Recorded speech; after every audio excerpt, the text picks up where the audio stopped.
Students, अब हमारा next question है 203। इस क्वेश्चन में हमको जो शेडेड एरिया है उसका हमको एरिया निकालना है। अब मैं बना देता हूँ। एक ऐसा सर्कल है जिसका डायमीटर है 38 mm और एक इससे छोटा सा सर्कल है जो जिसका डायमीटर है 32 mm। हमको ये एरिया निकालना है। अब ये क्रॉस सेक्शनल एरिया, इसको आप जाने दीजिए, मैं जो बोल रहा हूँ आप ये सुनिए। इसका एरिया निकालना है, रिंग का हमको एरिया निकालना है। ये है 38 mm का और ये छोटा वाला 32 mm का। ये डायमीटर है।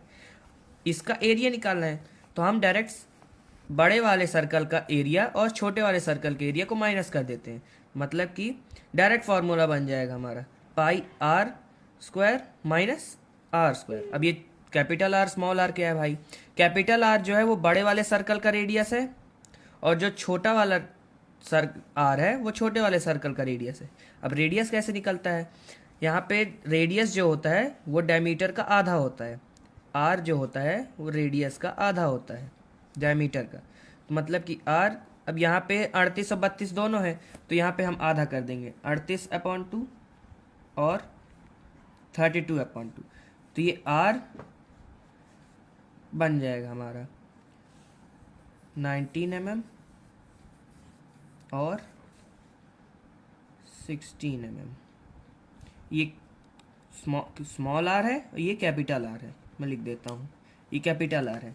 तो अब बस यहाँ पे हम पुट कर देंगे। पाई की वैल्यू हमको दी नहीं है कि यहाँ पे 22/7 लेना है कि 3.14 लेना है, तो हम डायरेक्ट 22/7 ही लेंगे। तो यहाँ पे जब अपन 22/7 लेंगे, यहाँ पे ये आ गया। और आर स्क्वायर मैंने आपको बताया कि अगर आपको आर स्क्वायर नहीं समझ आ रहा है तो आप इसको जो है इंटू में कर दीजिएगा, 19 × 19 कर दीजिएगा और 16 × 16 कर दीजिएगा।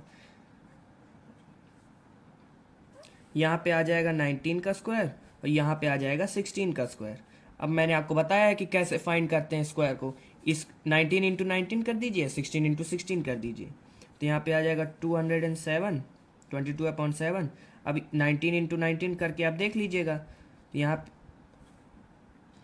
ये होता है 361 और 16 का स्क्वायर जो होता है वो होता है 256। अब इसको जब माइनस करेंगे तो 22/7,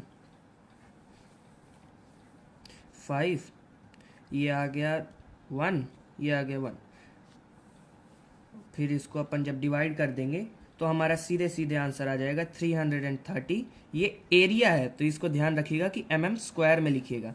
तो हमारा डायरेक्ट आंसर आ जाएगा ऑप्शन नंबर बी, जो कि है 330 मिलीमीटर स्क्वायर।